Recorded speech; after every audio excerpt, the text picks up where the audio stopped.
I don't know yet what is useful, because I feel that there's been a lot of things coming to my head, and I haven't yet been able to process it all.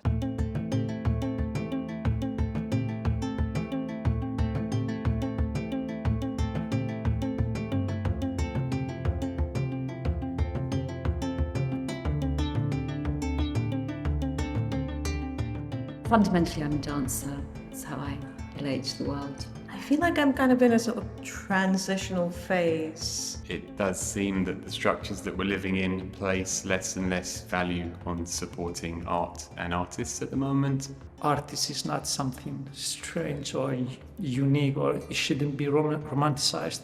It's a job as any other job. A lot of it comes to resources, energy, money. Funding is a major challenge. Also, age. I'm getting older.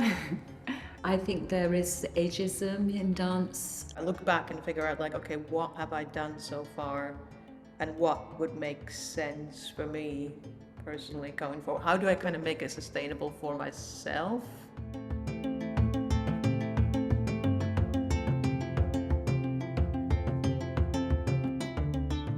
The retreat is bringing together 6 artists, 3 Finnish artists and 3 UK artists. We thought there was a real appetite for thinking about how to transition your career in this kind of quite difficult mid-career position, and to give people a place where they can sort of address and think about and reflect on their own creative practice, their vocation, their career. Artists don't really have a space to think through their career, their path, and how to sustain themselves. We decided to call it Interval because it's really a space to pause and take stock and be in community in order to think through your next steps. I thought there were so many beautiful things here, and a few of you wanted to see this again. So yesterday we had 2 long tables set up and laid out this long piece of paper on it.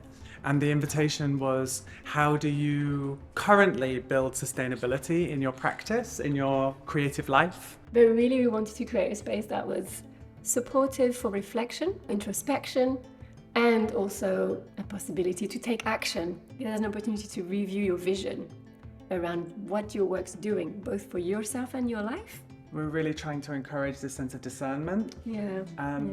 And arriving at a place where you can make choices that are aligned with your purpose and with what you want. I think there's a real opportunity also in the ways that artists are now making work in a more kind of grassroots, DIY, off-grid way. One of the great things of mid-career is you have more network. We do find more resilience in facing things alongside each other. We're not meant to be doing it alone, and this fake sense of competition isolates people.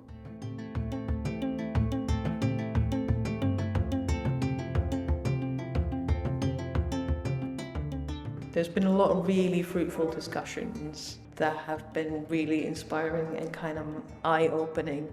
Like, what do I actually really want instead of what I think that, you know, the environment or the society or the institutions would like me to make. Discernment in what I want to do and why is important going forward. I'd like, to be valued. The recognition that we do actually have things that we can use, that we forget that we have, was really helpful. And it's been really wonderful to see this group of people really form a sense of collectivity and really encouraging each other. Recognizing that we have these commonalities. It seems that we are tackling very much the same questions. Yeah, it's been really interesting to have a group of like really diverse people and discover that we're all kind of struggling with the same things.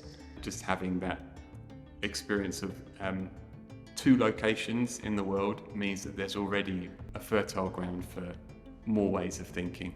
In order to be able to sustain yourself as an artist is to be able to have spaces where you can stop and think and reflect and go back to yourself and then figure out what the next steps are.